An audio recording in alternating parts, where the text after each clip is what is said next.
It was all a dream.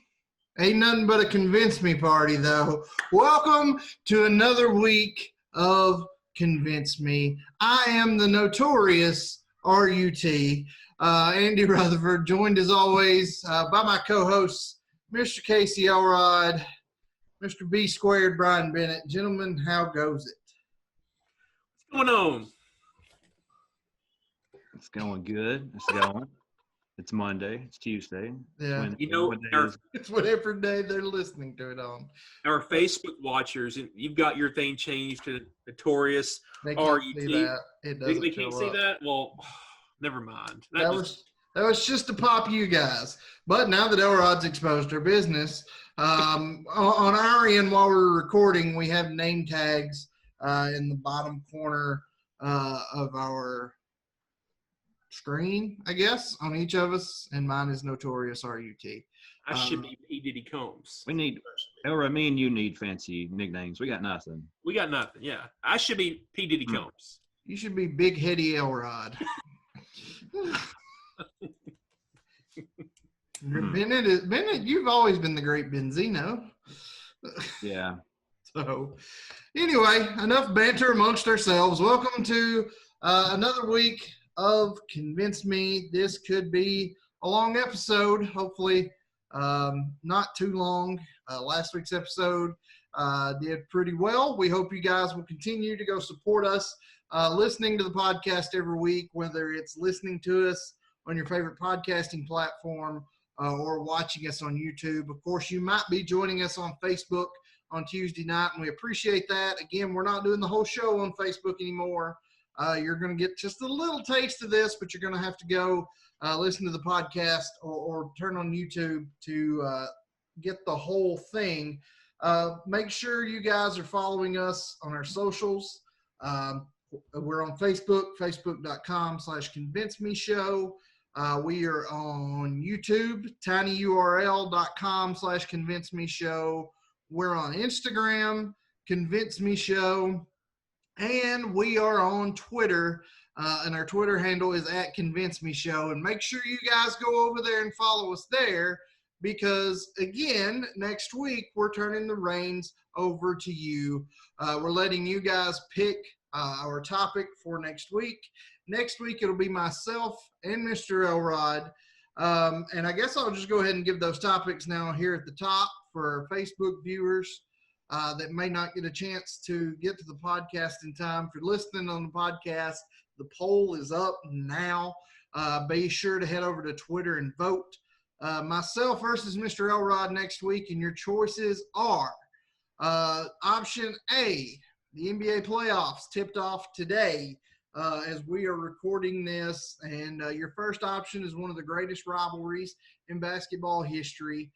You could have myself and Elrod going head-to-head with Magic versus Larry Bird. Magic Johnson, Larry Bird, that is option A. Option B is best Netflix series.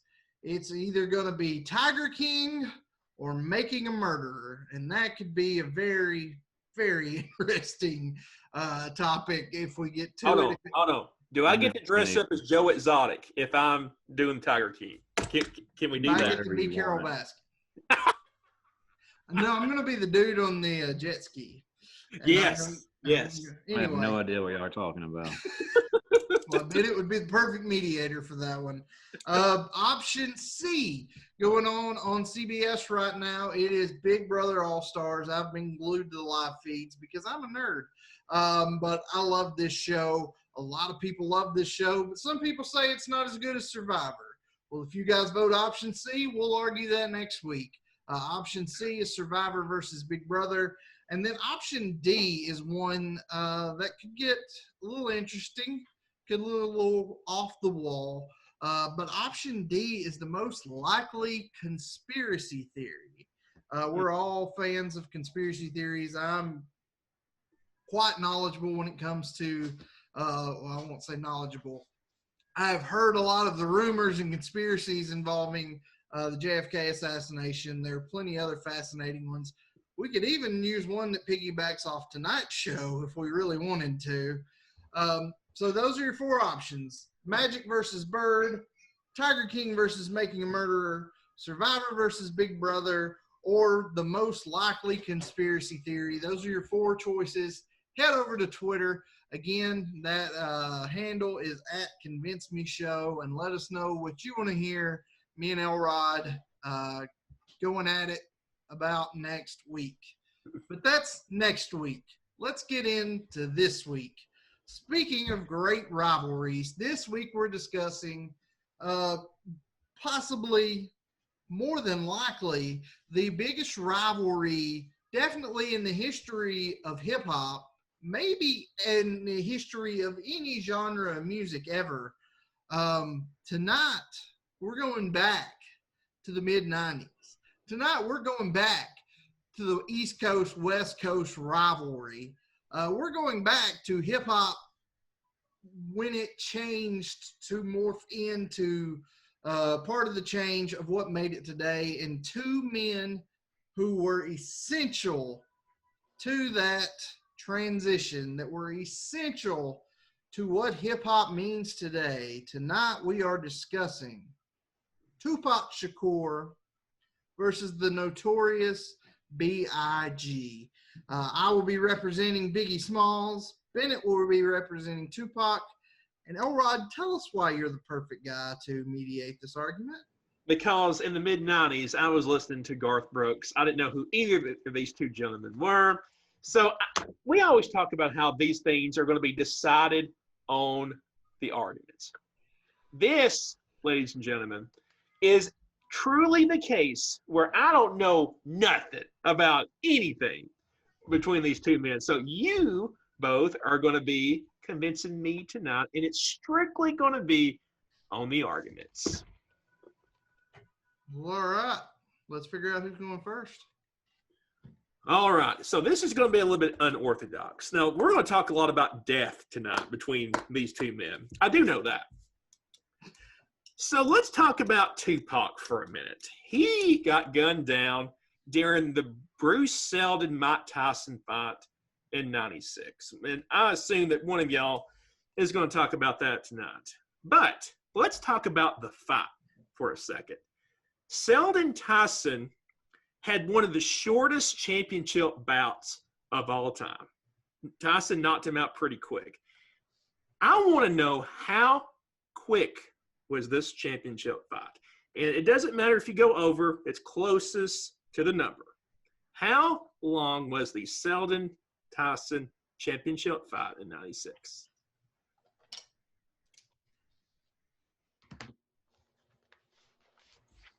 I feel like I should know this, but I don't. I will need to make a note of it for a future show we have on the agenda, though. Yes, you will. All right, you ready? Both of you? All right, let's see them. See what we got here. We got 124 from Mr. Rutt. Is that a 16? Yeah, I used this number a few episodes back. It's speaking to me. Is that 16 seconds or 16? Yeah. Well, I'm lazy. bout was 1 minute 49 seconds. One of the quickest bouts of all time. After the fight, the entire crowd was chanting, fix, fix, fix, because they thought that Tyson's opponent laid down, essentially took a dive because it was so quick. So, Rutt, you were a little bit closer than Bennett's 16. I'll use it again. Don't worry. He'll use it again. So I assume you would like to go second tonight. I am going to puff pass it to Mr. Bennett. Bennett, all right. So I believe, Sir Bennett, that you are representing the great Tupac tonight. Is that right? I am. All right. Start us off. Tell me about Tupac. All right. Before I start off, I may need to throw up a Hail Mary, but I could picture me rolling into a victory tonight. That word you probably don't get to ever. I was about to say, he's laughing and has no idea what you're talking about. I get the Hail Mary. I know that. I know that. So that's two. That's 2 references I get. Awesome. You're doing okay. good. We're not going back in time for my opening statement for once, but when I don't go back in time, I always have a question for you. All right. So this week I've got a question for you. What's your question? I'm going to roll off some names, and I want you to tell me what they have in common. Oh gosh. All right, here we go. Janet Jackson, Mm-hmm. Eminem, Mm-hmm. Kendall Jenner, Drake, Will Ferrell, Allen Iverson, Mike Tyson, Ed Sheeran. Ed What Sheeran. yes. What do they have in common? They are wealthy. They are wealthy. They have something else in common too. They all praise Tupac for inspiration or significance in their lives in some way, shape, form, or another. Tupac is considered to be one of the most influential figures or artists in not only hip hop, but music of all time. His style, his lyrics, and his stance on social issues have left a lasting impact 24 years after his death. He's one of the best selling musical artists of all time. And if I had to put a Mount Rushmore of hip hop, it would for sure be Tupac, Eminem, Jay-Z, and Biggie Smalls. So tonight, this argument, like Rhett said, has been around since early to mid 90s. But tonight, we're going to settle the score, and I will convince you that Tupac is the better rapper Okay. or artist or whatever you want to call it.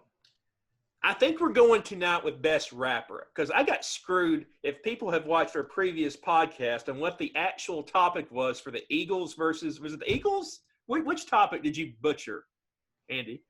Did I butcher? Yeah, the topic that you butchered. What was it? That somebody butchered the topic. Well, we won't relitigate that. I think it's So, just Tupac versus Biggie. For the sake of tonight, it's best rapper. Okay. Let's do best rapper between Tupac and the Eagles. That's our next. That's our show after next. Okay, we'll do that one next. I'm going to change it up. We'll do best rapper between Biggie and the Beatles. Because the Beatles could do everything, except I've never heard them rap, so I'd take Biggie. Yeah. Well, thanks for joining us this week, folks. All right, Rod. Tell me about Biggie Smalls, a.k.a. Notorious B.I.G.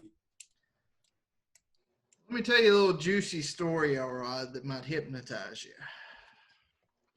You see, it was all a dream. Young man used to read Word Up magazine. Salt and Pepper, Heavy D in the limousine. He hung pictures on his wall. Okay.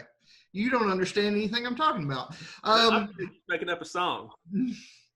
Biggie Smalls. Yeah. The Notorious B.I.G. Big. Christopher Wallace was the face of the East Coast hip-hop scene in the mid-90s. It was West Coast versus East Coast, and Biggie was the face of East Coast hip-hop. He was the king of New York, and I will get into why that is the case here in a little bit, but just a little teaser for the opening statement. Rolling Stone called Biggie Smalls the greatest rapper that ever lived. Billboard named the Notorious B.I.G. as the greatest rapper of all time. The Source magazine, one of the premier magazines covering the hip-hop scene, named him the greatest rapper of all time in their 150th issue. In 2006, MTV ranked him number 3 on their list of greatest MCs. Yes, Tupac was number 2, but in the write-up for Biggie Smalls, they said, and I quote, the most skillful ever on the mic. And in 2020, 20 plus years after his death, the Notorious B.I.G., a black kid that was raised by a single mother in the projects in Brooklyn, was inducted into the Rock and Roll Hall of Fame. Notorious, Biggie, Biggie Smalls, Big, Christopher Wallace, whatever you want to call him. Tupac, when we look at the mid-90s, it's 1A and 1B. But Tupac tonight will have a distinct place as 1B because the greatest of all time. And what I will prove to you tonight is that the winner of this debate is and will be Notorious Biggie Smalls. And that is where we're going to stop it for the people on Facebook. You don't want to hear more Rut singing? I'm shocked. Well, who would not? I promise I won't sing if they will come to the podcast or to YouTube. No, we're going to cut this off. If you're watching this on Facebook, be sure to get over to Twitter at Convince Me Show. Vote for next week's topic. We hope you give us something good, something that I can destroy Elrod on, which is really any of the 4 topics. But we will see you guys next week. Go check us out on the podcast or on YouTube. For those listening to us on the podcast or watching on YouTube, we will be right back. Don't go anywhere. And we are back. So let's keep going. Biggie Smalls, Tupac, Elrod, where are we going next? Well, we're going to start with you, Andy. And we want to start this off by, I guess, take me back to the beginnings for Mr. Biggie Smalls. Tell me about how he got his start in terms of his musical career, and tell me about his upbringing. As I kind of alluded to in the opening statement, Christopher Wallace, which is his legal name, was born in 1972 to Jamaican immigrants, and he was their only child. When he was about 2 years old, his dad left, and from that point on, he was raised by his mother, single mother, growing up in Brooklyn. She worked 2 jobs to keep them afloat. He didn't necessarily grow up in the best situation. He actually excelled as a student in middle school and actually got his name big when he was in middle school because he was overweight by the time he was 10 years old. But growing up in that bad scene in the projects in Brooklyn, by the time that he was 12 years old, Mr. Wallace, at the time, Big, got involved dealing drugs at 12 years old on the streets in Brooklyn. But as he got a little bit older, he not only was selling drugs to make money, he started rapping on the streets, on the sidewalks. Like you would see a musician, we live close to Nashville. You see people out there with their guitars. Well, in Brooklyn, he was on the streets rapping, trying to get people to throw him a little bit of money. He joined a few groups that were basically street performers, rappers, when he was just a teenager. He transferred from the high school he was in because he didn't enjoy it. He had an argument with a teacher, and he transferred to George Westinghouse Career and Technical Education High School. Fun fact, also at George Westinghouse while he was there were a few other guys who went on to be fairly recognizable names you might recognize. People that were in that high school at the same time he was. DMX, Jay-Z, and Busta Rhymes. Those 3 and Biggie were all in the same high school at the same time. Who got most talented in that high school, I wonder? I don't know. I don't know if they were the same class. I assume they were freshman, sophomore, junior, senior, and they each took it their senior year. Well, except for Biggie. He excelled at school as a smart student, but he dropped out before he graduated. So I don't guess he was probably partook in any senior superlatives. But he did drop out of high school and became more involved with crime because for kids in that neighborhood growing up, if you wanted money, that's how you did it. That's what was going on around them. If you wanted money, if you wanted protection, you lined yourself up with the right guys, and that's what you did. And he became pretty heavily involved in crime at the time as a young man. He got a weapons charge 1989, and was sentenced to 5 years probation initially, but just a year later he violated that probation. And then the next year he was arrested in North Carolina for dealing crack cocaine, at which point he served 9 months in jail before finally getting out 9 months later. But when he got out is when things started to turn around. He made a demo tape as soon as he got out of jail called Microphone Murderer. And that was the first time he called himself Biggie Smalls, which was the name of a character in a movie in the 70s called Let's Do It Again. It had an all-black cast, and there was a character in that movie whose name was Biggie Smalls. And considering that Mr. Wallace was 6'3" and well over 300 pounds, he thought that was a good name for him, so he started to call himself Biggie Smalls. So Biggie Smalls puts out this demo tape called Microphone Murderer, and it somehow ends up in the hands of the editor of the Source magazine, which, like I said in my opening, was one of the premier, if not the premier magazine covering hip-hop music and hip-hop culture. The demo ended up in the editor's hands, and the editor ends up doing a column. There was a column in the Source called Unsigned Hype, and they did a feature on Biggie Smalls. And that feature in Source magazine landed him a meeting with Uptown Records. And when he went to Uptown Records, he met with a guy who was in their A&R department who went by the name of Sean Puffy Combs. And he was immediately signed to Uptown Records and almost immediately appeared on Uptown's biggest artist at that time, Heavy D and the Boys. He almost immediately appeared in one of their songs. Within a year from that happening, Mr. Combs got fired from Uptown Records.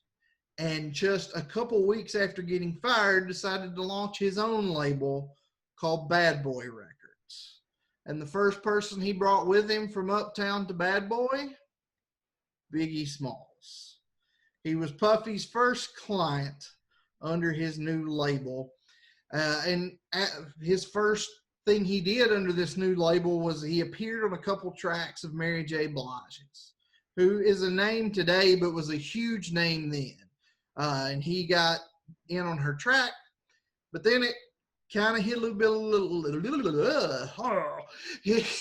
bit of legal trouble because, like I said, the name Biggie Smalls he had taken from, it was already attributed, copyrighted, owned by somebody else, so he had to change his name again. And this time he changed his name to the Notorious B.I.G. In July of 1994, he, LL Cool J, and his old high school classmate, Busta Rhymes, did a remix of Craig Mack's Flavor in Your Ear. And it went to number 9 on the Billboard Hot 100. This was July of 94. August of 94, he married Faith Evans, who herself was a hot upcoming artist at the time.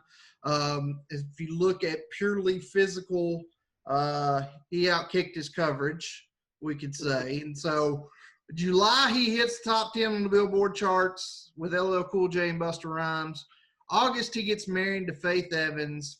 5 days after he gets married, the lead single to his debut album was released. And a couple weeks after that, on September 13th, 1994, the East Coast hip-hop scene changed forever when his debut album dropped. And I'll talk more about that in just a moment. All right. Biggie Smalls. All right, Bennett. Take me back in time. Let's talk about Tupac and his upbringing and his initial success. Sure. He was born June 16th, 1971, and was given the name Lassane Parish Crooks. And you think, wait a minute, that's not right. His name's Tupac Shakur. It's not Lassane Crooks. But technically both of them are right. When he was born, his mother, which she changed her name herself, she named him this, and there was a couple of conflicting stories. One of them, interestingly enough, was she named him this to kind of protect him and protect his identity because she was facing some pretty serious charges herself. She was a member of the Black Panther Party, and she was on trial for, like I said, some pretty serious stuff. She wound up getting acquitted of 150 charges. Yeah, 150 charges she was acquitted That from. should have been a tiebreaker question. How many charges was she acquitted You of? know what that tells me? Excellent lawyer. I don't Yes. know who it was, but excellent lawyer. They should be the mediator in that. So when he turns somewhere around 1 year old, she names him Tupac Amaru Shakur, which this name, like in ancient Inca language, translates to shining serpent. Now, when you think of Tupac, you think of West Coast California. Do you know where he was born? New York. Harlem, New York. Good call. He was born in New Yes. York. So you've got this central figure in West Coast rap who grew up in Harlem. And as you can imagine, his his upbringing is kind of similar to Biggie Smalls was. You know, they they weren't what you would consider super wealthy. You know, his mom was a drug addict. Father wasn't really around at all until just a couple of years before Tupac passed away. So not exactly, like you said, an ideal situation for either one of these guys. But later on, he relocated to California somewhere around like 1988. And before you know him as Tupac, he rapped under the name MC New York. And he started recording around 1989, which is the same year that he began poetry classes at the Baltimore School of Arts. He was in Baltimore briefly before he moved out to California. And a lot of people aren't really aware of his poetic skills, but he's a very good poet. And fewer people know that one of his biggest inspirations, and I guess you would say somebody that he really, really looked up to growing up, was Shakespeare. That's who Tupac looked up to as a kid growing up, Shakespeare. Tupac got his big break in 1990 when he was signed to the rap group Digital Underground. And he put in his work with this group because whenever he started out with them, he was more or less a roadie and a backup dancer. So he had to kind of work his way up from being a roadie and a backup dancer to what he is now, or what he was. By 1991, he ditched the MC New York name and he started going by the stage name Tupac and debuted on the group single called Same Song.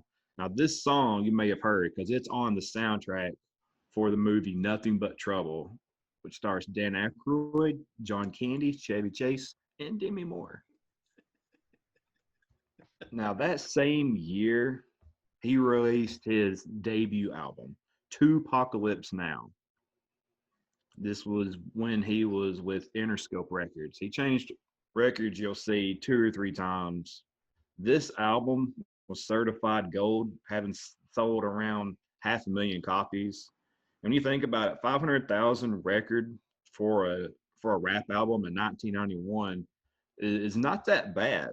But you're going to see that that will be a fraction of the success that he would gain in some of his later albums, both while he was alive and when he was dead. And we'll get into that here in just a second. All right. Well, you tell me about the beginnings. Talked about how they initially got their start, but I want to know, Bennett. I want to know, what are some of the top records that Tupac put out? Well, by my count, Tupac has 11 studio albums. 7 of those were after his death. believe it or not. He only had 4 while he was alive. I'm going to run through the 3 that I feel have the most significance to Tupac. Number 1, Me Against the World, debuted March 14th, 1995. This was his 3rd studio album. This is described as his most introspective album. And according to Tupac, this was an album that he made to kind of show respect to the art form of rap and hip hop. This album is more personal for him and is more reflective than his first 2. It was an immediate success. It debuted at number 1 on the Billboard 200, and it stayed on number 1 for 4 weeks. It's certified double platinum, and it sold 3.5 million copies in the U.S. It was nominated for a Best Rap Album at the Grammy Awards, and it's ranked among one of the best albums, period, in the 90s. And the National Association of Recording Merchandisers, in conjunction with the Rock and Roll Hall of Fame, included it in its list of the definitive 200 albums of all time. Not bad. Right after that, in February 13th of 1996, he releases All Eyes on Me. This is his 4th studio album. This album right here makes history. This is the first ever double full-length hip-hop solo studio album to be released for mass consumption globally. It's his 2nd consecutive album to chart at number 1 on the Billboard 200. This album won a 1997 Soul Train Award for Rap Album of the Year and was certified diamond, having sold 5 million copies. The 3rd one is the Don Killuminati, The 7-Day Theory. This is a very, very interesting album. It was released November 5th, 1996. This was released almost immediately after his passing. It's, like I said, it's his first release after his passing. And this is the only album that was released under his alternate stage name, Machiavelli. This is very, I don't know, I found this really interesting, but the entire album was completely finished in 7 days, hence the 7-Day Theory. The lyrics were written and recorded in just 3 days. And then the other 4 days, it took them to do all the mixing and editing and stuff like that. This was recorded during the first week of August. So these would be the last songs that he recorded before his death, just 1 month after he got finished recording these songs. This is considered to be his by far darkest album. There's a lot of songs in here that contain insults to a lot of his rivals, including Notorious B.I.G, Junior Mafia, the Puff Daddy, Jay-Z, Nas, and Dr. Dre. He takes shots at all these guys in this album. It debuted at number 1. It sold 664,000 in the first week, which was the 2nd highest first week sales for that year for any album, not just hip hop. It became certified quadruple platinum. Rapper 50 Cent said that there's a lot of Tupac records that he likes, but this one is consistent all the way through. Rapper J. Cole named it one of his all-time favorite albums. He said, the record for me gets better as time goes on. The older I get, the more I get it. Every year I get older, and I hear this album a little bit differently. Now, to date, Tupac has sold over 75 million records worldwide, and his albums remain among some of the best of all time. All right. Seems to me that, Tupac went dead 7 days and they wanted to rush a CD and an album to market. I guess that's just nature of the business. So, right, take me back. Tell me about some of Biggie Smalls' records. Well, they definitely didn't rush out his records, but I'm going to tell you about his top 2, because they're the only 2 studio albums that he produced. Technically, he's got 4. 2 of them were years after his death, basically releases of unreleased material. and them mixing collaborations with other people after he was gone. But really, when you break it down, he had 2 studio albums. And I told you that in 94, he the remix with LL Cool J and Busta Rhymes. In July, hit the top 10 on the Billboard charts. In August, he got married. And I said in September 13th, 1994, the East Coast hip-hop scene changed forever. And that was when Biggie Smalls, the Notorious B.I.G.'s debut album, Ready to Die, was released. Oddly enough, the only album released during his lifetime, which is crazy to think about. His debut album reached number 13 on the Billboard 200 chart. It won a Source Hip Hop Music Award for Album of the Year that year. His debut album produced 3 hit singles, 2 of which hit number 1. His debut album went 6 times platinum. Now, according to, like I said, his old schoolmate Busta Rhymes, that number could have went up by a couple thousand or however many people were living in the neighborhood, because when the album released, according to Busta, Biggie was out on the street corners handing it out to people because he thought he still had to do that to promote himself. So his debut album, if you lived in his Brooklyn neighborhood, you got a copy for free because Biggie was out there handing them out. But this album revitalized the East Coast hip-hop scene, because hip-hop really was created on the East Coast and in New York. But in the early 90s, kind of the late 80s and the early 90s, the West Coast really took over when you had NWA. When those guys broke off and Ice Cube was solo, Dre was solo, Pac was already big at this time, there was really a West Coast domination of hip-hop at this time, until Ready to Die came out. It is critically acclaimed as not only one of the best hip-hop albums of all time, but one of the best albums of all time, period. Rolling Stone has it ranked at number 134 in their 500 greatest albums of all time. They've got it ranked number 8 on their greatest albums of the 90s. Time Magazine, not necessarily something you would associate with hip-hop, Time Magazine included it in their all-time 100 albums. About.com has it as number 2 on 3 different lists: 100 greatest hip-hop albums of all time, best rap albums of 94, and 10 essential hip-hop albums. And you think it's number 2 even in the year 94. That's true. But number 1 on all those lists is Nas's album Illmatic, which a lot of people will say is the greatest hip-hop album ever done. Just happened to came out the same year as Biggie's debut album.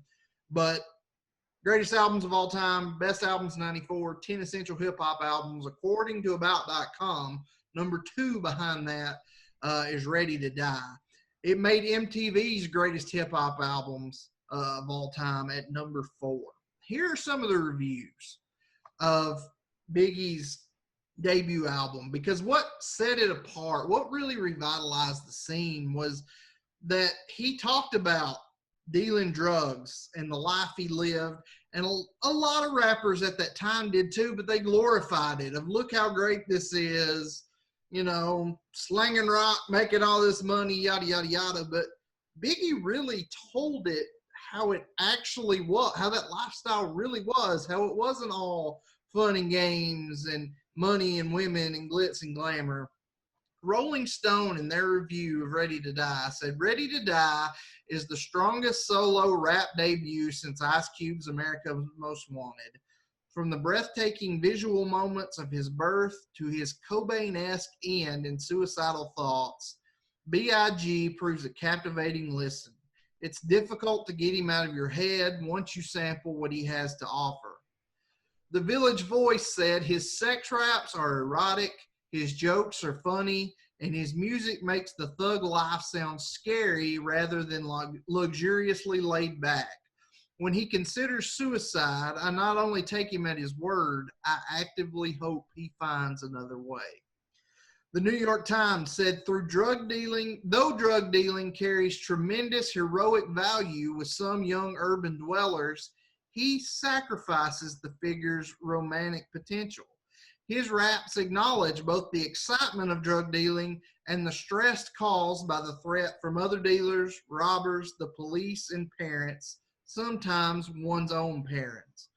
In presenting the downside of that life, Ready to Die offers perhaps the most balanced and honest portrait of the dealer's life in any of hip-hop. The source. Big weaves tales like a cinematographer. Each song is like another scene in his lifestyle. Overall, this package is complete. Ridiculous beats, harmonizing honeys, ill sound effects, criminal scenarios, and familiar hooks. And All Music said the album that reinvented East Coast rap for the gangsta age, Ready to Die, made the Notorious B.I.G. a star. It is recognized as one of the most hardcore rap albums ever recorded, and that's mostly due to Biggie's skill as a storyteller. All these reviews from all these sources, Ready to Die changed the game. Specifically for East Coast hip hop, but more for hip hop in general. Now, his next studio album, Bennett talked about Pac cranking out albums in 7 days. His second and what ended up being his last studio album, ironically called Life After Death, took around 18 months to record. They didn't crank it out quick. Puff Daddy really wanted, and Biggie himself really wanted this one to be a masterpiece. And they drug it out so long that this album did not come out till 16 days after Biggie's murder in LA, that we'll talk about more in a minute. This album, Life After Death, reached diamond status from the RIAA, which is the highest certification ever given to a solo hip-hop album. It was number 1 on the Billboard 200. It was number 1 for 4 weeks on the Billboard's top hip-hop and R&B albums. This album features collaborations with kind of a who's who. You've got 112. You've got Jay-Z, Lil Kim, Mace, Bone Thugs and Harmony, Too Short, DMC, R. Kelly, before everybody knew he was a creep, and of course, as always, Puff Daddy. It won a Billboard Music Award for Best R&B Album. It was nominated for Grammys for Best Rap Album, Best Rap Solo Performance for Hypnotize, and Best Rap Performance by a Duo or Group for Mo Money, More Problems at the Grammy Awards in 1998. It lost all of those categories, but it lost to Puff Daddy's debut album, which featured clips from Biggie Smalls on 5 of those songs, and it lost the Best Rap Performance in Puff Daddy's tribute song to Biggie Smalls, I'll Be Missing You, which is, still a very relevant song today. This one is also on the Rolling Stones 500 Greatest Albums of All Time. And here's a fun note, not to disparage Mr. Bennett's client at all. But, I said that Ready to Die was on MTV's Greatest Hip Hop Albums of All Time at number 4. And that list was only 10 deep. In the write-up for that, when they initially made the list, Life After Death, they were both, Biggie's only 2 albums were both in that top 10, and there wasn't a single Tupac album in that list. And in that write-up, they said they couldn't do that because it was just smack in the face to who Tupac was. So they had to pick a Biggie album to stay so that they could get a Tupac album on that list. And they bumped Life After Death just because Ready to Die was so groundbreaking. But this album is really credited, and Biggie in his career, his short career, is credited as really initiating. He didn't live to completely see it through, but it initiated the transition of gangster rap from just being a niche thing to really making it more mainstream. Biggie is credited with initiating that transition. He was one of the first mainstream rappers to produce albums with a calculated attempt to include both gritty and realistic gangster rap narratives while also churning out radio-friendly productions. And that's exactly what he did. And those are his two best albums, because in reality, they're his only two albums. But he did a lot with what little he did. All right, Rod. Tell me about those hits on those two albums and other hits he had, maybe that he had with other people that wasn't included on those albums. Well, I'm only going to talk about one song of his that's with someone else, but I'm not going to do that in this section. And Bennett might beat me to it if that tells you where I'm going with that song. But as far as these first two albums, the hits on them, his debut, I said earlier that right after his wedding, 5 days later, his lead single from his debut album came out, and that was a song called Juicy. Now, fun fact that nobody listening or watching this probably going to care, but there might be one person out there that knows this guy other than us. We have a semi-niche audience famous friend. He's part of a clogging group called All That. They're a big deal. They have a residency at the Carolina Opry. They were in the Macy's Thanksgiving Day Parade a few years ago. And our friend, Mr. Ethan Stewart, who will probably never hear this or watch this, but if he does, he may be a big shot now. But whenever I hear the song Juicy, I think of this guy clogging in our old house kitchen to the song Juicy, many years after it came out.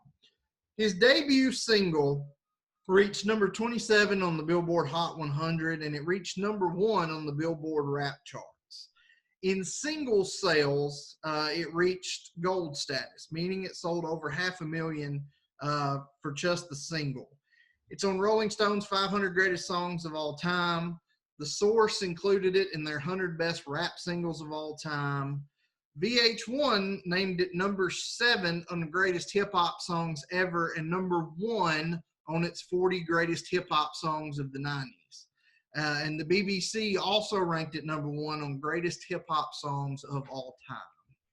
His second single off Ready to Die was probably his biggest song as far as pop culture goes, and that's Big Papa, which it's been seen in movies, in commercials, and TV shows, maybe most famously for the Keanu Reeves movie Hardball back in the early 2000s about the Little League team in the projects. But that song reached number 6 on the Billboard 100, number 4 on the R&B hip-hop charts, number 1 on the rap charts. The single went platinum with over 1 million sales for just the single. The ringtone for this song, which obviously came several years after it was released, the ringtone was certified gold, meaning it sold over 500,000. This song also won a Billboard Music Award. His third hit, which was also number 1 off that first album, was One More Chance. It was a platinum single. It was number 2 on the Billboard Hot 100, number 1 on both the R&B and the rap charts.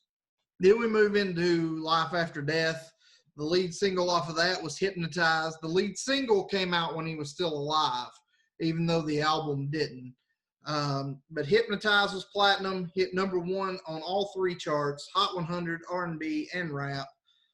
Rolling Stone 100 Greatest Hip Hop Songs of All Time.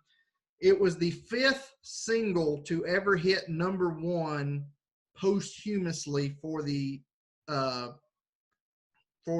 artist. It hit number 1 after he died. It was nominated for a Grammy. And then the last single, Mo Money, Mo Problems, was the 6th single to hit number 1 posthumously of all time. This song featured Puff Daddy. It featured Mace. hit number 1 on all 3 charts, and was also nominated for a Grammy. And then he didn't have any more singles after that because I was about to say, short. not many more after that. Yeah. Not many more. All right, Bennett. Tupac has to have more hits than Biggie, right? We'll get into that. We'll see. But what we do know is that it's estimated that in a 5-year span, Tupac made somewhere in the neighborhood of hundreds of songs. I tried to get a definitive answer. I was getting 500, 700. Some people were saying up to 1,000 songs that he had made in just 5 years, which is incredible. I'm going to run through a list of some of his more notable songs. First one, and I think this is one you've actually heard of, Elrod, Hail Mary. Under the stage name Machiavelli with the Outlaws. Now, this song is considered to be one of his best verses. He's only got one verse in the song. Like I said, he's with the Outlaws. But it's considered one of his best. This has been in a few films. You probably know it best from the movie Creed. Yeah. If you had to describe Tupac's lyrics and his lines in this song, they would be considered arrogant, paranoid, religious, and defiant, which is actually a really good interpretation of who Tupac was. So I found that very interesting. Number 2, Life Goes On. This song speaks about the reality of the hustle, and it kind of serves as a reminder to those that were like him, or maybe are in the same situation, or maybe even in a bad situation, that there is a better world out there. There is another chance out there. Number 3, Changes. I know you've got to heard the song Changes. Yeah. Okay. This song touches on a lot of subjects. It talks about war on drugs. It talks about racism. Talks about poverty, life in the ghetto. It's one of his most recognizable songs. This was nominated for Best Solo Rap Performance at the Grammys, and it was also nominated for an MTV Music Award. Next, California Love. Yes. By far his most widely known song, featuring Dr. Dre. This reached number 1 on the Billboard Hot 100 and stayed on there for 2 weeks. It was nominated for a Grammy for Best Rap Solo Performance and Best Rap Performance by a Duo. It's been voted number 11 Best Single in 1996. And in VH1's 100 Best 90 Songs, it ranked number 51. Personally, for me, this is like my least favorite song by Tupac. Really? To me, it does not... It doesn't speak Tupac to me. It's too, I don't know what's the word. It's too like poppy, mainstream. I don't know. It's hard to explain. I don't understand Tupac. Is that what you're saying? That's my favorite Tupac This song. is like your entry level song into Tupac, but he goes so much deeper than just California Love. That is the one song that somebody listens to, and then I'm a huge Tupac fan, and they know nothing about Tupac. And there are those people that are Tupac fans hate. So yes, you're a terrible Tupac fan. All right, next, 2 of America's Most Wanted. This is a really good song. This one features Snoop Dogg. And you got to think, in the mid-90s, who are the 2 biggest names in West Coast rap? It's Tupac and it's Snoop Dogg. This peaked at number 26 on the Billboard Hot 100. Next, Me and My Girlfriend. And growing up, I listened to this song. I was a kid. I was naive. And I would think, okay, he talks a lot about war and poverty, drugs, social inequality. And then he kind of changes it up. And he kind of talks about me and my girlfriend like this is his ride or die, No, that's not at all what this song is about. This song is about his pistol. The girlfriend that he's referencing is actually a gun. And you probably have heard this being covered before by Jay-Z. and it's called the '03 Bonnie and Clyde. Mhm. He actually samples the chorus where he says, "All I need in this life is sin is me and my girlfriend." But those are two very contrasted contexts in this. And he got the name, Jay-Z got the name for the '03 Bonnie and Clyde from Pac's second verse where he says 96 Bonnie and Clyde. So I don't know. I think a lot of people only hear of Jay-Z's and they don't know that it was a Tupac song. Tupac. Nearly 7 years before Jay-Z covered it. Next, Brenda's Got a Baby. You want to talk about a very real and profound song? Now Tupac's known for his storytelling, but I think this is probably him at his best at storytelling. It touches on teen pregnancy, and actually, really, if you want to get into it, it's actually more of preteen pregnancy. If you want to get specific, it talks about parenthood. It talks about sexual assault. It talks about living on government assistance. It talks about drug use. It talks about all these things in this one song. And that was one of his more earlier songs, too. I think that was off of his first album, I believe, which would have been back in '91. Next, very popular song, Dear Mama. This song is a tribute to his mother, and it talks about him and his childhood poverty and her drug addiction, but it also talks about the love and the respect that he has for kind of trumps all those bad memories that he had growing up.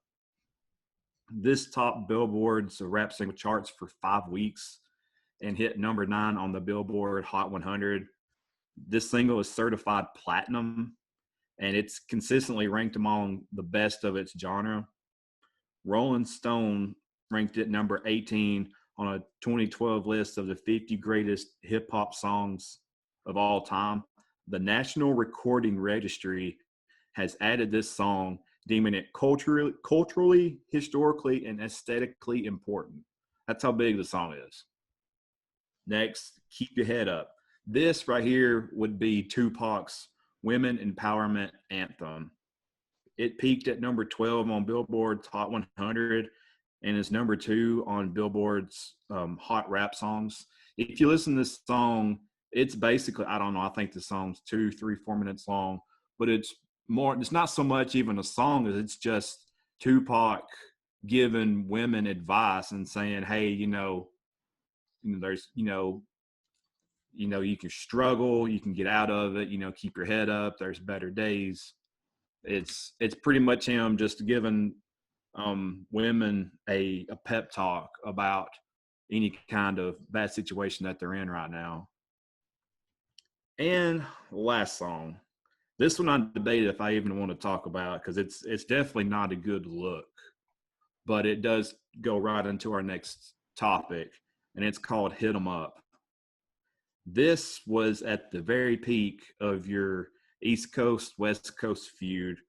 It's a diss song that's aimed at Notorious B.I.G. and basically pretty much all of the East Coast rappers. It's a very vicious and a very harsh song with this really awful lyrics. And the beat actually mocks Junior Mafia's Get Money song.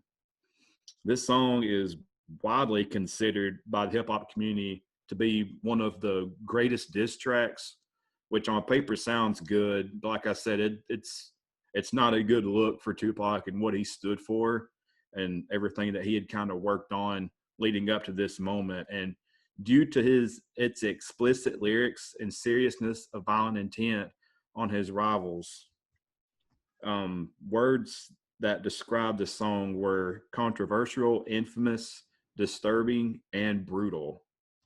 And really, this is kind of, if you had to mark a turning point in the whole, how everything fell apart between these two men, I think this song and another song pretty much did it. This, if you want to say, this was pretty much the beginning of the end, if you will, between them two.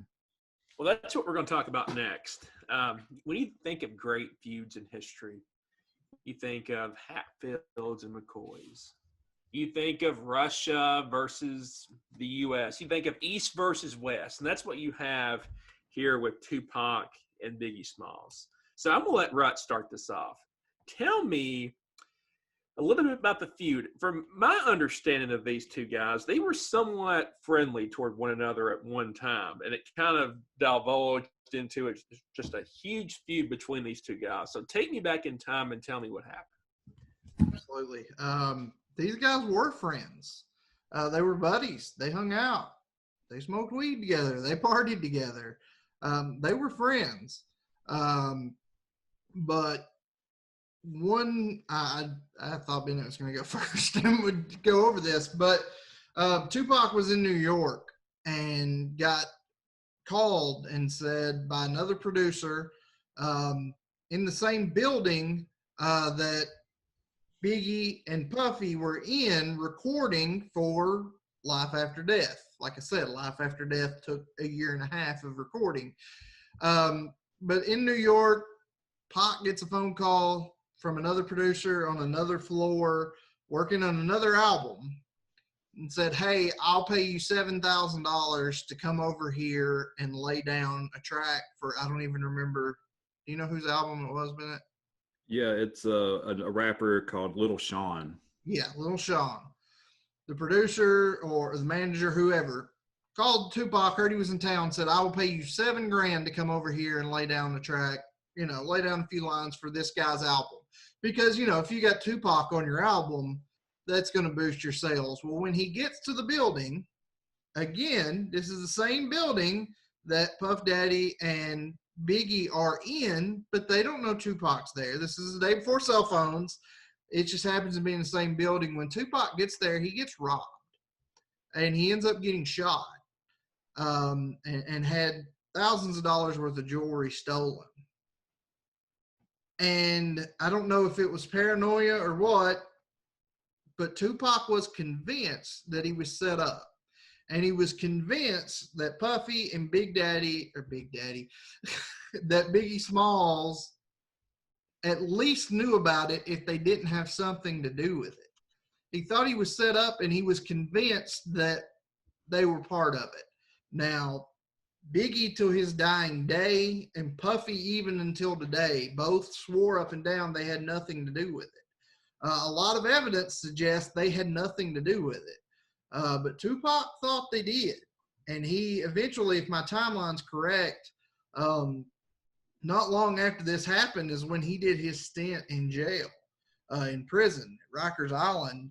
And he had all that time in there to stew on it, that these two were part of getting him set up and get shot. And he came out pissed off. And that's when he released Hit 'Em Up. And in Hit 'Em Up, he talks about having relations with Biggie's wife, Faith Evans. And they were, separated at the time. And all these terrible things, like Bennett said, aimed directly at Biggie Smalls. Well, what did not help the fact was that not long after this, a Biggie track is released called Who Shot Ya? And a lot of folks, including Tupac, took that as a return diss on him, admitting that he was part of it and making fun of him for getting robbed and shot. Now, what has been shown in years after that, that song was recorded and set to release well before the robbery took place. Had nothing to do with it from all indications. But again, Tupac was convinced. And the East Coast, West Coast rivalry at this point, like Bennett said, when Hit 'Em Up came out, that was its peak. It was blood. They were out. Everybody thought they were out for each other. But there's some level of conspiracy to this, that there was never a rivalry, that it was all a coup to make money, because it sure did make money on both ends. Now, I don't know that it was necessarily a coup by all those involved. I do think Tupac believed, whether out of paranoia or what, that Biggie had something to do with him getting robbed, that Who Shot Ya was a shot at him for getting robbed, getting shot. But really, Biggie wasn't into the rivalry. He didn't want, when Hit 'Em Up came out, he didn't want to respond because that wasn't who he was. He didn't want any part of it. There was no rivalry to him. He was friends with Snoop Dogg. He did collaborations with Too Short. Some folks might consider Bone Thugs, fun fact, the only artist to appear with both Tupac and Biggie. But they were all still friends. Biggie wanted no part of the rivalry, but he did give in a little bit. And unfortunately, because the album came out after he died, there are some tracks on Ready to Die that kind of take shots, veiled shots at Tupac. That it is said that he didn't really mean, but he put them out there because he felt like that was going to draw more interest and make him more money. There's a couple shots at Long Kiss Goodnight, which they thought, because remember, Ready to Die came out, Tupac was murdered first. A lot of people took that as making fun of Tupac's murder, which was not the case. Again, that was another one of the tracks that was recorded before Tupac was murdered, because this album was in production so long. But when you talk to all those who knew Big, when Pac got shot, he was devastated. Because in his eyes, he thought that this rivalry, that it was all going to fizzle out and they were going to be friends again, because before all this happened, they met and were friends before everything blew up, before Pac got robbed. On Biggie's end, I don't know how much of a rivalry it was. He took advantage of it a little bit, but like I said, when Pac got murdered, from all indications from those who knew Biggie, he was absolutely crushed. Now, granted, there are conspiracy theories out there that he had something to do with it, and that Biggie's murder later was payback from Suge Knight and Death Row Records to him. If you ask me, you look at the evidence, I don't think anybody could say that Biggie had anything to do with Tupac's death, which Bennett might get into here later in the next topic. But I think there's a little more convincing evidence, again, conspiracy theory, that Suge Knight may not have been completely innocent in Biggie's death. But obviously that wasn't proven, because Suge was never charged with that. He's been charged with a lot of other things. But that's Biggie's side of the rivalry. Bennett may have more to say about Pac's side of it. Yeah, you got anything to refute on that, Mr. Bennett?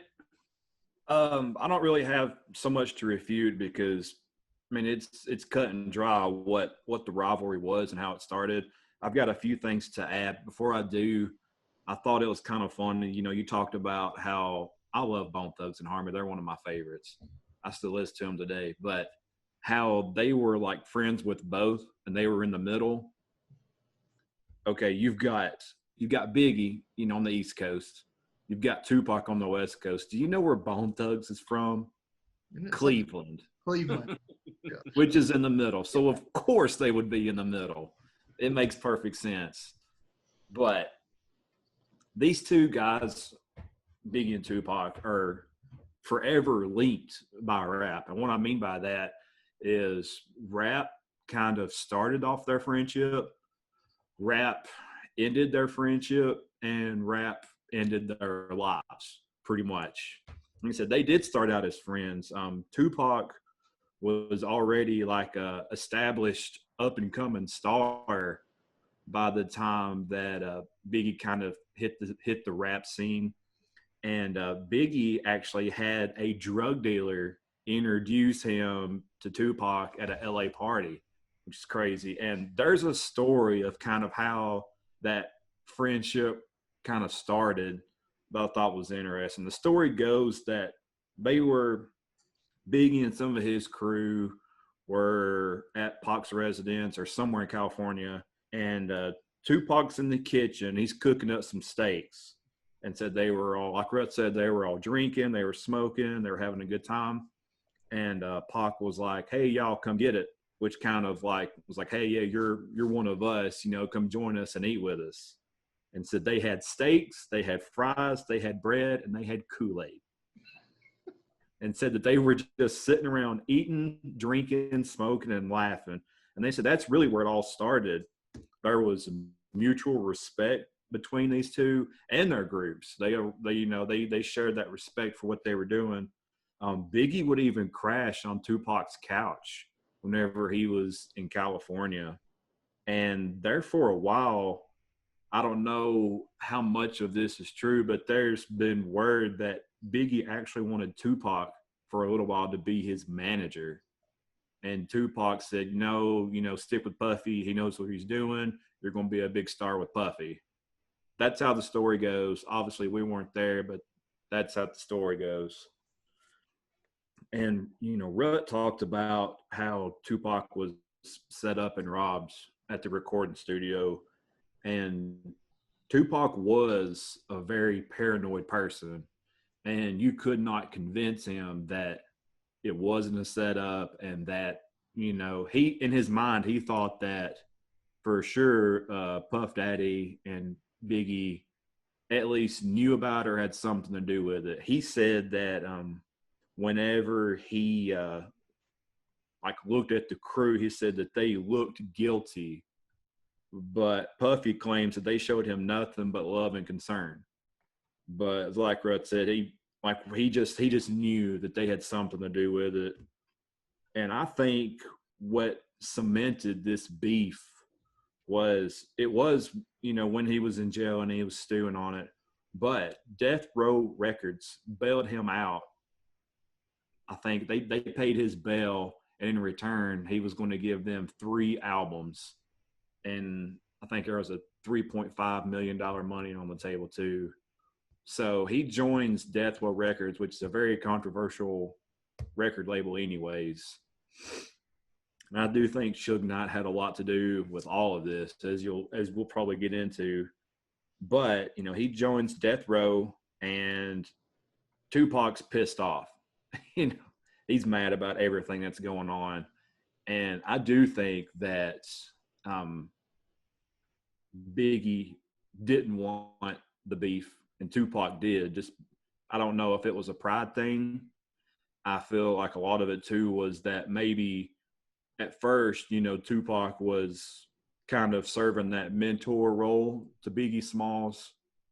And once he saw Biggie really taking off, I think Tupac might have I don't want to speak for him, but I feel maybe he kind of got taken back like that. And maybe there was a little bit of jealousy there, like, hey, whoa, I wanted you to have some success, but this is too much, So I don't know if there was some jealousy that played into that a little bit or what. But like I said, Who Shot You gets released, and then Hit 'Em Up is the response. And the two kind of throw punches back and forth verbally, and things get ugly, things escalate, which would end in tragedy for both of them, as we'll see. But one more thing about that too, Ro, you talked about how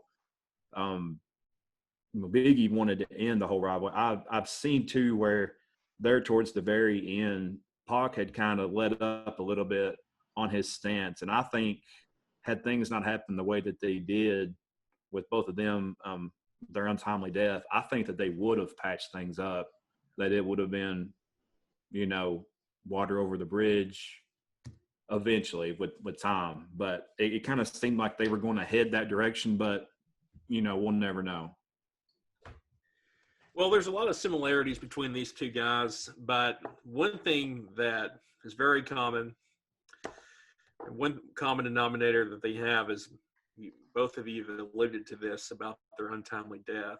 So, Bennett, start off with Tupac. Tell me about the circumstances surrounding his death and shed some light on maybe some success that he's had since his death in terms of sales and things like that. September 7th, 1996. Tupac is in Las Vegas with Suge Knight for that Mike Tyson fight, like we talked about at the beginning of the show, at the MGM Grand Hotel. After the bout, after the fight, there was another scuffle that may have been just as entertaining. It may have even lasted longer than this fight between a member of the Crips gang and Tupac. And soon after this, Tupac hops in a black BMW sedan with Suge Knight, and they're going on their way to Suge's nightclub. And at around 11:15 p.m., a white Cadillac pulls up beside the BMW that Tupac and Suge Knight's in, and the person in the Cadillac, they said it came from somebody in the back seat. They opened up rapid fire on the BMW. Tupac was hit 4 times, once in the arm, once in the thigh, and twice in the chest. He was then rushed to UMC of Southern Nevada, where they put him on life support, and he was put in a barbiturate-induced coma. And then a few days later, on September 13th, he was pronounced dead from internal bleeding. Here's where a lot of the controversy comes in, because they say that his body was cremated the very next day. So a lot of people get that closure when they see the body and they come to terms with it. So people, you hear about the death, hear about the shooting, but you don't see the body, you don't see it. So a lot of people don't believe it, and they think that it's just a hoax, it's a conspiracy theory. Tupac was in debt to Death Row Records, I've heard, and with everything going on with the beef, a lot of people out there think that maybe he wanted to escape everything. A lot of people say that he fled the country, and that this whole thing was just a sham for him to kind of get out of maybe this lifestyle that he had gotten himself too deep into. So a lot of people think that he faked his death, and it doesn't help matters that this murder has never been solved. Word is that the person that they think shot Tupac was murdered himself later on. So we may never ever know exactly all the details of what happened. There is a few things that we know, but like I said, it's never been fully solved. So there's more of that closure that's not there, which just adds to it. And a lot of people have come out and said they've seen Tupac sightings over the years, which doesn't help to the whole conspiracy. And another thing that doesn't help the conspiracy is how many songs came out after his, they'll say, supposed death. The reason he had so many songs that come out is because he had so many songs that he had recorded that just, they didn't have time to put them out yet. He had some 150 or more songs that were ready to go. And his mother took over the Tupac estate, and she started slowly releasing these songs out to the public. I think, like I said before, he had around 7 studio albums that came out after his death. Now, one of them kind of doesn't count. That which one was it? The 7 Day Theory I talked about. That one was actually finished up, and they were going to release it at a later time. But after his death, they sped it up and decided to release it in September. I think it was not going to release until the next year, actually.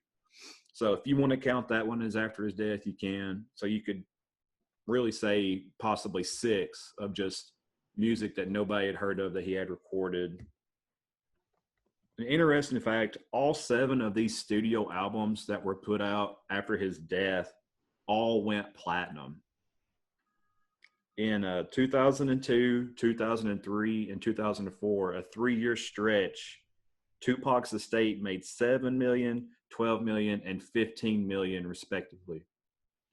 And in 2007, Tupac banked, or his estate rather, banked $9 million, which was more that year than Eminem or 50 Cent had made. So I don't know if you chalk that up to the mystique and the mystery that surrounds his death, and you know how we always say that you become more famous after you die. But if you look at it too, when both of these young men were killed, they were at the very top of their prime. Neither one of them had any indication of slowing down. So I don't know if you chalk it up to their deaths where you make his music so successful, or do you chalk it up to all these songs were still really good. Hail Mary came out after his death, if that gives you an idea, So we may never know. All right, Rob. Tell me about the circumstances surrounding Biggie Smalls, his death. Talk to me about his post-death success. His death happened, about a year after, was it 2 years after? Not even. 6 months. 6 months. Yeah, it was not very far. Well, did you say it was September that Pac got shot? Yeah, September 7th, 96. September of 96. March of 97. Biggie is in California. Again, he doesn't hate the West Coast too bad. He's in California. He's in LA, really to get a lot done. He's shooting the video for Hypnotize, which has just dropped as the lead single. He's promoting Life After Death, which is his album that's about to come out. And he's presenting an award to Tony Braxton at the Soul Train Awards. So he had a busy schedule while he was in LA. Well, after the Soul Train Awards, he went to the after party. And it's so crowded at this after party that the fire marshal comes in and shuts it down. So everybody has to leave the after party because the fire marshal has come in and shut it down. So getting ready to leave, they're in 3 vehicles, Biggie and his crew, these Chevy Suburbans, I think it was. The front car, Biggie sitting in the passenger seat. Another member of his entourage is driving. His cousin, Little Cease, is in the back seat. In the second car is Puff Daddy and some security detail. And the head of their security, because he had hired a security crew to come with him to California, is in the third car. Well, like I said, this after party for the Soul Train Awards gets shut down by the fire marshal. Everybody's trying to get out of there, and because of that, traffic's kind of at a standstill. While it's at a standstill, a black Chevy Impala pulls up beside him, and they still to this day don't know who it was, other than it was a black gentleman in a blue suit and a bow tie. Pulls out and holds out a 9mm out of the back driver's side of the car and starts opening into Biggie's vehicle. Biggie was hit 4 times, just like Tupac, strangely enough. Hit 4 times, but the autopsy showed that the first 3 bullets would not have killed him. It was only the 4th shot that proved fatal.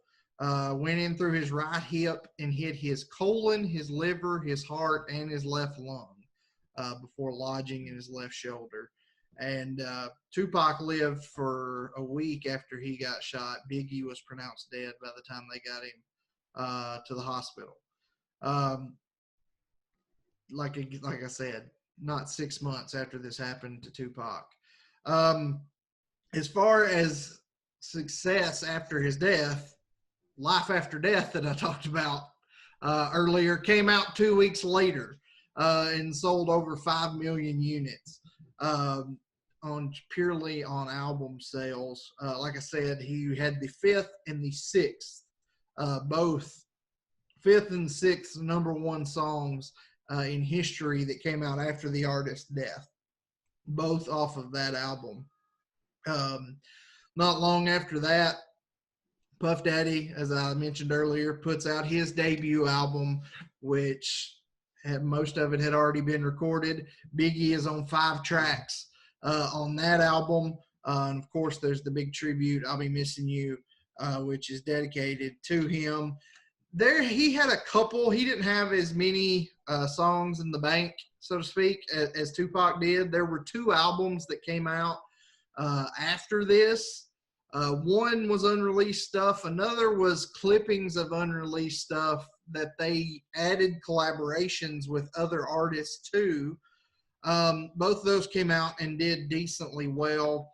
But I think to me, this is just my personal note, but it was one of Tupac's biggest charting songs. I think Biggie's biggest song, other than the songs that are on Life After Death, to come out after his death, actually came out on one of Tupac's albums. It's called Runnin', Dying to Live, and it is a recording of one of the only collaborations they did together before the fallout. But the song was never released. It was a song called Running from the Police. They took the tracks that Biggie had laid down from that album, from that song, and then Tupac had re-recorded a version of that song for his Me Against the World album, but it didn't end up making the cut. They took Tupac's verses from that and threw them together because both those songs were never released because the song was scrapped due to the rivalry. During the rivalry, you can't put out a song that's a collaboration with your rival. But after their death, they took those two and they mishmashed them together. And I don't remember the exact position, but that song charted fairly well. It was one of obviously it was one of Biggie's biggest charting songs because he didn't have that many charting songs in his short career. But it was also one of Tupac's, not his highest, but one of his highest. But that was I listened to that today for the first time in a while, and it's when you think of the history that those two went to, the similar paths, definitely similar exits, and how they went from really close friends to rivals that it's pretty safe to say would have been patched up had they both lived longer. But it's really just a cool track when you think of their history. All right. Well, take us home, Rut. Tell us or help us make sense of what is the legacy of Biggie Smalls. Biggie Smalls, the Notorious B.I.G, was the face of the East Coast hip-hop scene. He was one of the two faces with Tupac in the biggest, as far as generating revenue, rivalries in music history. He had certified sales of over 28 million copies in the United States, including, of those 28, 7 of those were singles sold, but 21 of those were albums sold. And he only put out 2 albums. Like I said in my opening statement, Rolling Stone named him the greatest rapper that ever lived. Rolling Stone knows a thing or two about music. Billboard named him the greatest rapper of all time. They know a thing or two about music. Source Magazine, who knows quite a bit about hip-hop music, named him the greatest rapper of all time in their 150th issue. Like I said, MTV ranked him as number 3 on their greatest MCs of all time. And while Tupac was number 2 on that list, I will say that, the write-up for Biggie said, and I quote, that he was the most skillful ever on the mic. And then he was inducted into the Rock and Roll Hall of Fame just this year. In 2003, XXL Magazine asked several hip-hop artists to list their 5 favorite MCs of all time. Biggie's name appeared on more people's lists than anybody else. And I have a quote here summing what Biggie was from The Game. Not Triple H, but the rapper, The Game. Who said his flows and lyrics were ahead of their time. His stories about the streets was vivid. It made you feel like you was in Brooklyn seeing what he was spitting. It was almost like you could taste his lyrics. When he came on a track, his voice alone would capture you. In his short music career, he had so many classics. Biggie collaborated with everyone from Supercat to Mary J. Blige and even Michael Jackson. Every verse, whether it was a feature or his own song, was crazy. Rappers had to step their game up. Dudes had to really go hard in the studio to compete with what he did effortlessly. Life After Death had something for everyone on there. It was more universal, and you could definitely hear the difference from Ready to Die. He was enjoying life more on this album. That album set a higher standard in the game for everyone forever. Biggie's lyrics have been sampled and quoted by a variety of artists, including Jay-Z, 50 Cent, obviously Puffy, Alicia Keys, Fat Joe, Nelly, Ja Rule, Eminem, Lil Wayne, The Game, Clinton Sparks, and also Michael Jackson and Usher. Biggie revived East Coast hip hop. He revolutionized and transitioned gangster rap. He kept it pure while also transitioning it into the mainstream. He was involved in the most notorious beef in the history of music, and he influenced more hip hop artists than maybe anybody. But what he did for the children of Brooklyn, growing up in the streets of Brooklyn, what his legacy, what his name is still to this day. The Notorious Foundation has a suit and tie event every year directly benefiting the kids in the projects of Brooklyn, because Biggie was a key example that slinging rock, getting involved with drug dealing, getting involved with crime wasn't the only way to be successful, to gain money, and more importantly, to get out uh, of that bad situation. He changed the game. He continues to be a staple of what hip hop is. But also through his name, through his career, through his legacy, he's probably changed the lives and probably saved some lives of kids growing up in hard situations in Brooklyn. Biggie Smalls is the gift that keeps on giving even to this day. Um, in my opinion, and in the opinion of several who know more of what they're talking about than I do, that I've mentioned earlier, Biggie Smalls is the greatest rapper of all time. But he didn't just benefit himself with that. He continues to this day to benefit people, not only through his musical influence, but through his influence on his community that he grew up in.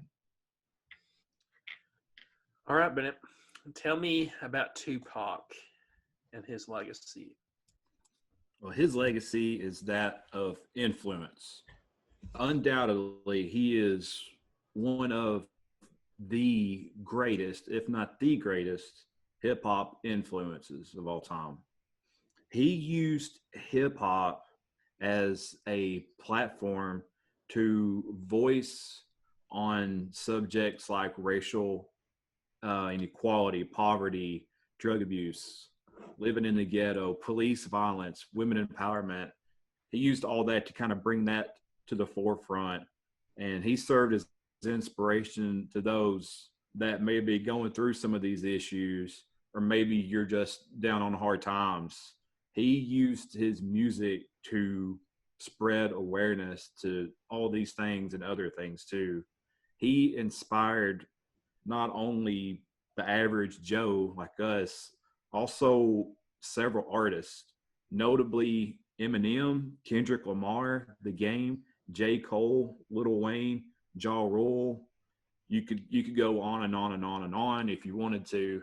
I'm listening to Tupac over the last couple of days to kind of set the tone for this. I was kind of hit like a epiphany of, if you listen to a lot of the way Tupac would deliver his rhymes and his cadence, and how he would use what they call like your chest voice or your belly voice when he belts out his lyrics. It's an awful, eerily similar resemblance whenever you listen to Eminem and how he delivers his rhymes and his cadence and how he sort of is kind of yelling at the mic. So you could, and Eminem's also went on record to say that Tupac is by far one of the biggest influences in his life for him to pursue a rap career.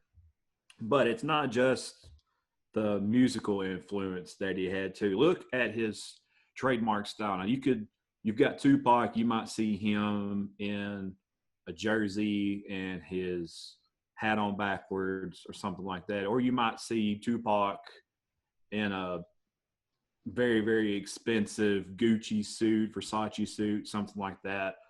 But I think his trademark look that you think of when you think of Tupac is all the exposed tattoos, the chains around his neck. He's either got on a wife beater or he's shirtless, and he's got, you know, the saggy jeans with your boxers showing.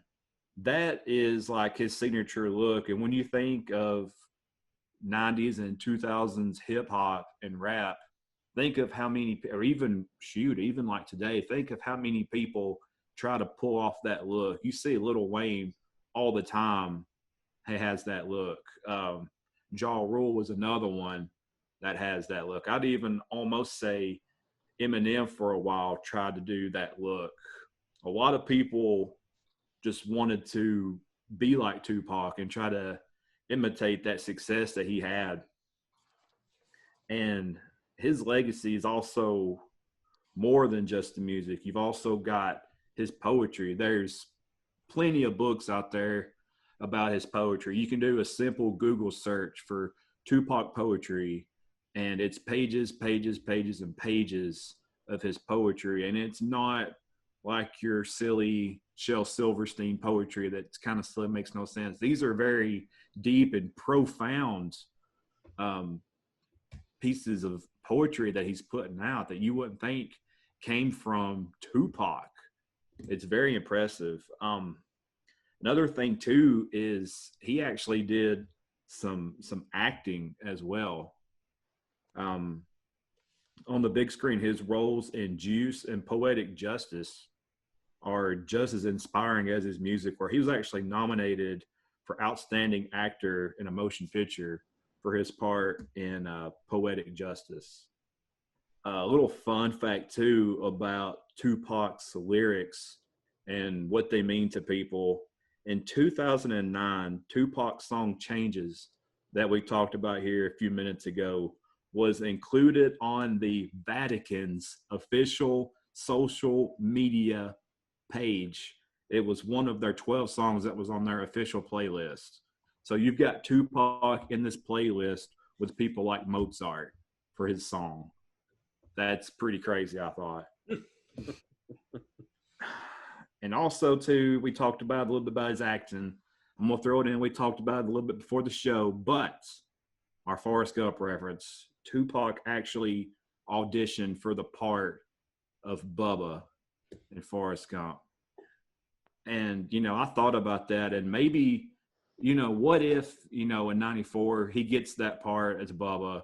Is there any way that something like that kind of alters his, you know, concentration, and maybe there's not the feud that we had? I don't know. I don't know if he takes that route, he gets that part, what happens? You know, that's a big what if.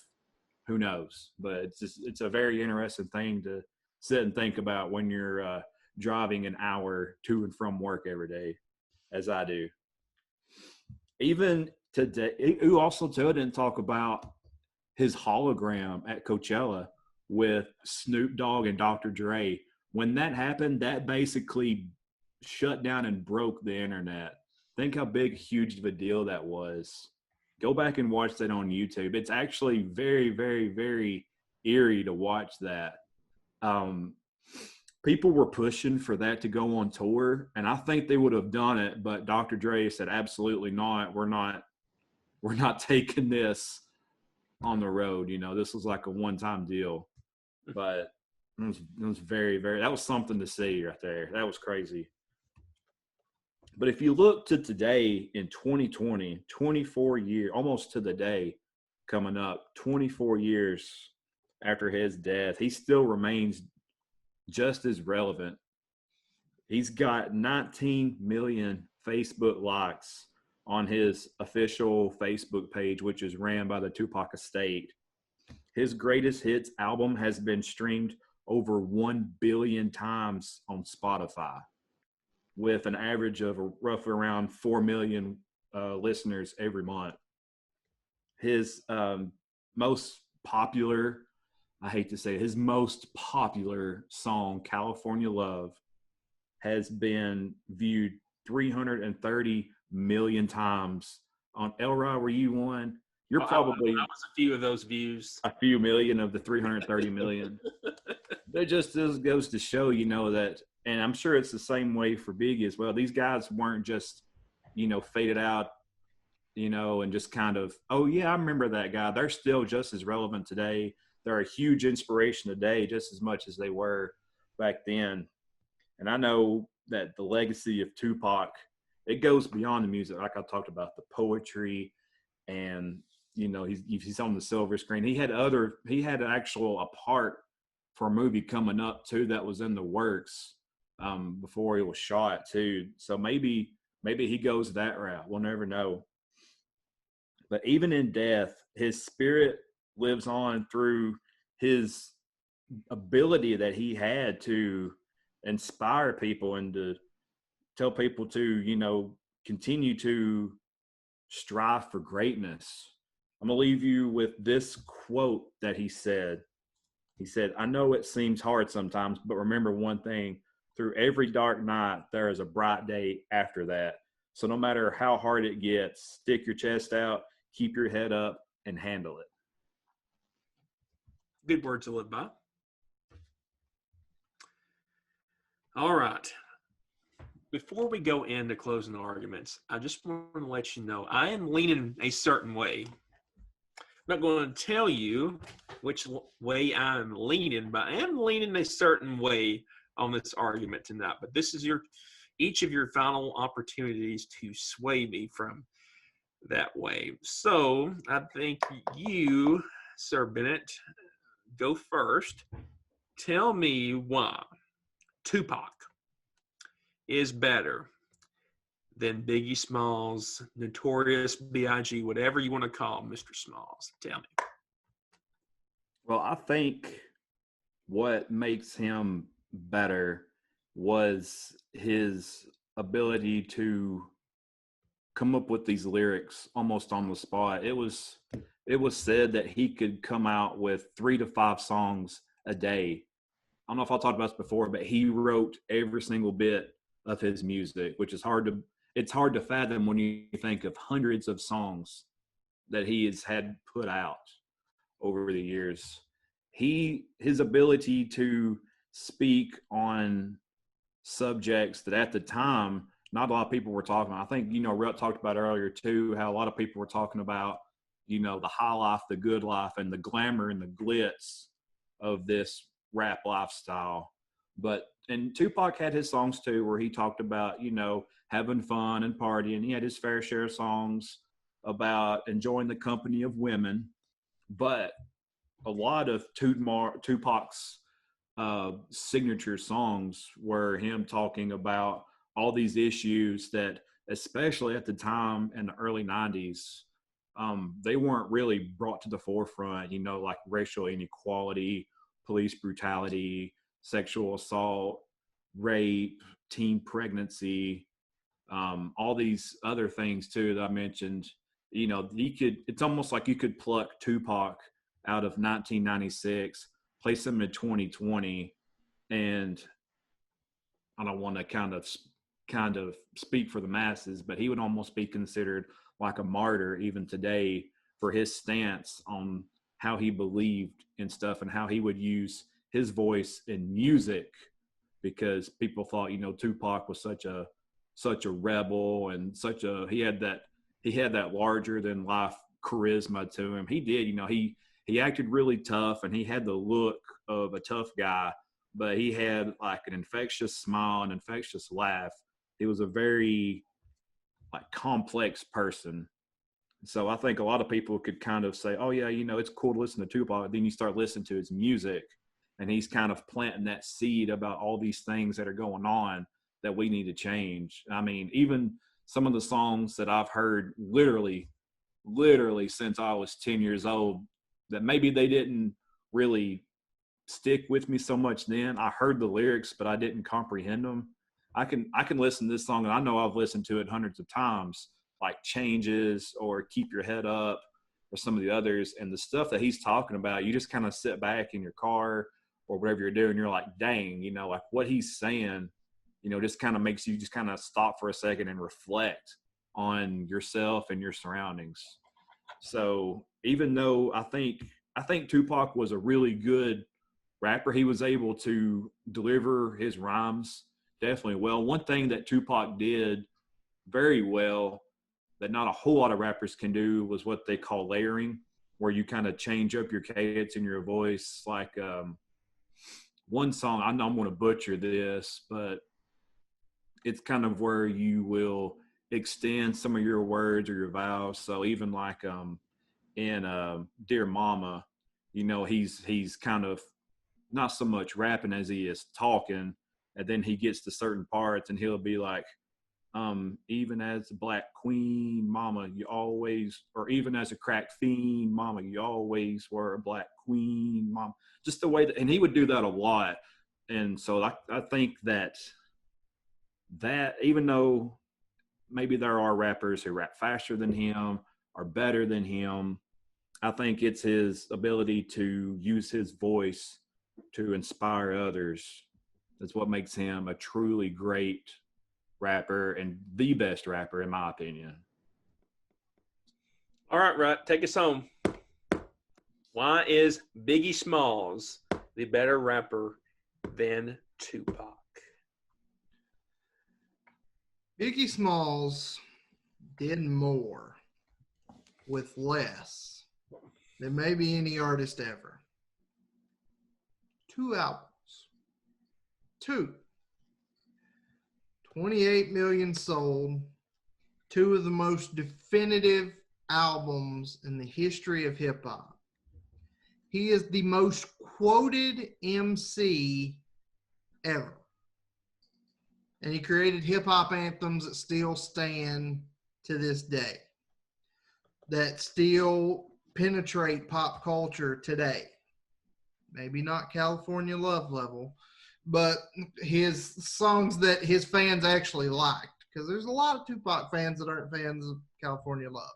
Bennett being chief among those, and I would fall into that category as well.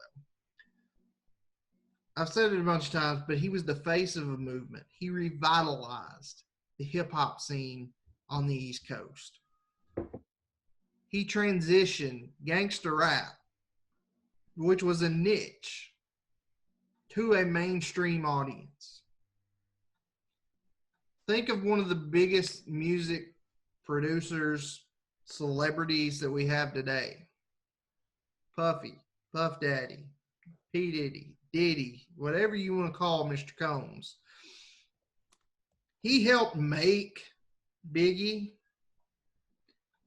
but I dare say he wouldn't be where he is today. Bad Boy Records would not be the success it has been if not for their first and biggest client they ever had in Biggie Smalls. He came from nothing and inspired poor kids in the ghetto that selling drugs wasn't their only option to make it or to get out.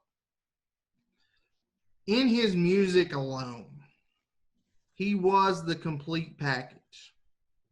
His lyricism was almost next to none.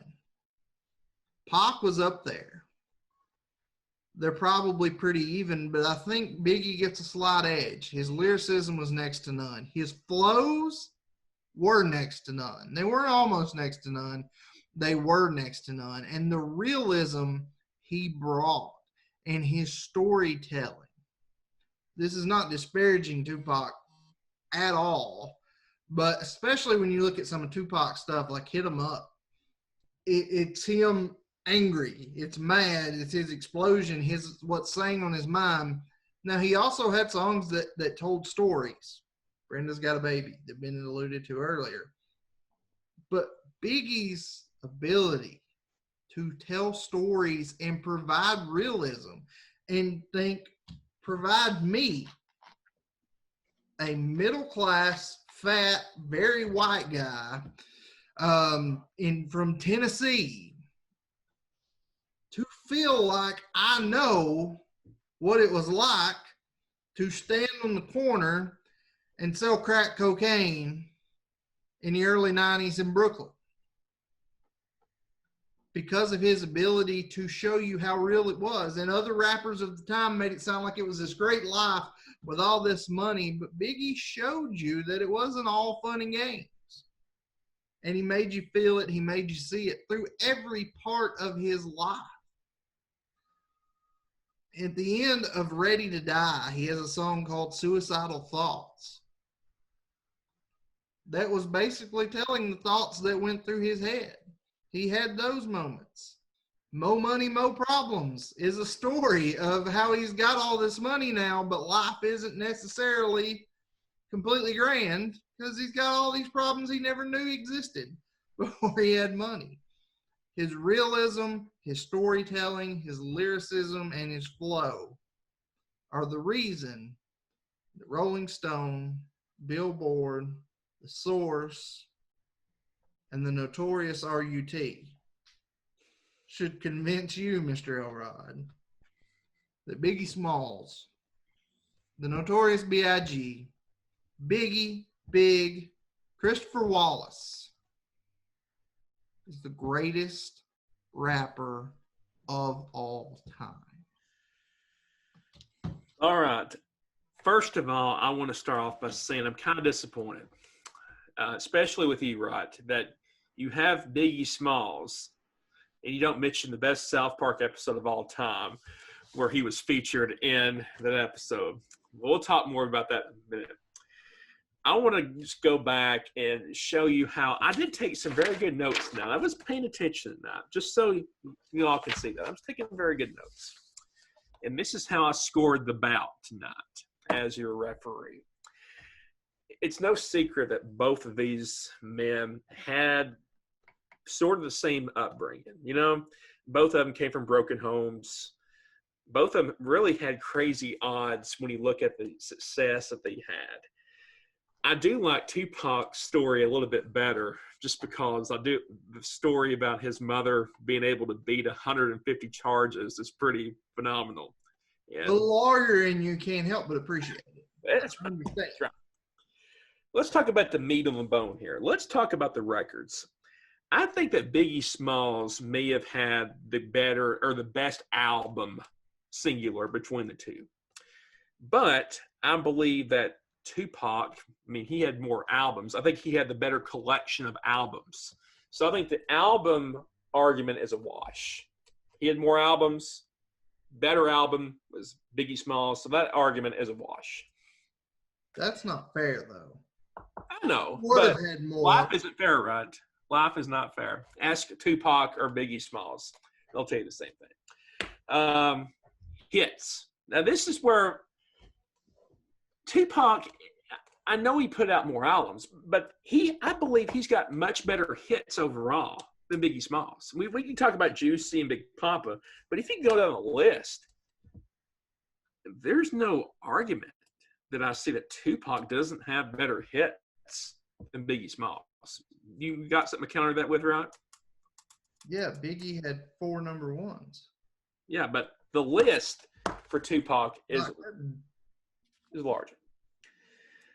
In terms of their success since they passed away, both of them have had, their estates have had much, in terms of this money that they've generated, they've probably generated a lot more since they passed away than they were alive. That is pretty much a wash. The legacy and the influence, both of these men inspired some of the same people. I was really surprised, Bennett, when you said that. Who was the last one that you said he influenced in your open? And you said that was it? Who did you say? Ed Sheeran. Yes, Ed Sheeran kind of jumped out at me. So this is the reason why I'm making the decision I am tonight. I think when you talked about this, right? You talked about how Rolling Stone, Source, talked about how Billboard have said that Biggie Smalls is the greatest rapper of all time. Why do you think that they went that way rather than someone who's had a better collection of hits and more albums than Biggie Smalls? Or why do you think that they didn't go Tupac's way in their estimation? Because from a talent perspective, I don't think it matters how much was put out. I think it's quality, and this is not knocking Tupac by any means. In my opinion, Biggie's the best to ever do it. Tupac may very well be second best. But the quality, you can't really count quantity against somebody that was shot before his second album came out. I don't think that would be fair to do that, to say he's got more. But quality, the storytelling, the success that he had in just 2 albums is unprecedented. And like I said, I know music from a very, very much layman terms. But Rolling Stone, they know music. Billboard, they know music. The Source knows hip-hop music. I trust them. You should too. Well, unfortunately, I'm the judge, not Mr. Rolling Stone, not Mr. Source Magazine, or Mr. Billboard tonight. You got me. Well, they all have more money than you'll ever have. Probably. So in order to decide this tonight, I'm going to invoke the spirit of the Great Butters from South Park. If you haven't watched that episode, it said if you say the Biggie Smalls 3 times in a mirror, he will appear. So Biggie Smalls, Biggie Smalls, Biggie Smalls is not better than Tupac. Tupac gets the win tonight. Sir Bennett wins. You have convinced me. It was close, but I think this. I got one thing. Okay. About the whole Tupac thing. One thing about Tupac too is, all the success that he had, he never really set out to be successful, and he was more about wanting to bring the success out in others. There was a quote that I come across that really stuck with me. He said that, "I'm not saying I'm going to change the world, but I guarantee that I will spark the brain that will change the world." I like that. Right, it was close. It's close. Are you trying to protest this? Is that it? Just let me speak. Okay. 2 things. Number 1, I can't argue. Because Pac and Biggie, I think it comes down to preference. Bennett has his, I have mine. I can't really argue for the loss. Much like you have done in episodes past, I don't necessarily agree with your logic for coming to that conclusion, as you've done on other episodes, namely Ninja Turtles and Power Rangers. For those of you that haven't listened or seen that episode, go back. But I'm not going to argue with the result. Your thought process to get there didn't make any sense, but I'm not going to argue with the result. That made me so mad. But the second thing I want to point out, we talked about all the similarities they had. Do you want to know one similarity that we didn't talk about? That I will give a treat here to our YouTube viewers that the podcast listener won't necessarily get. Do you know what Tupac and Biggie Smalls did that nobody else has ever done? They had their picture taken with Master Chief from Halo and a gorilla. And I have proof. I'm going to check this out.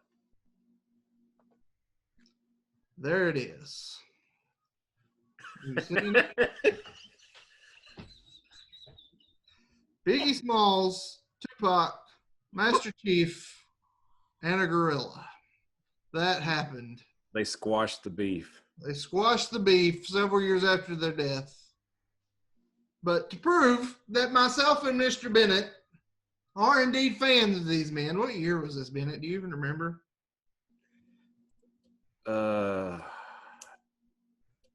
Would this have been 2009? That sounds about right. I would have had a little less weight. Bennett had a little more hair. That was a long time ago. Very little. But just another similarity that those two icons have. It's close.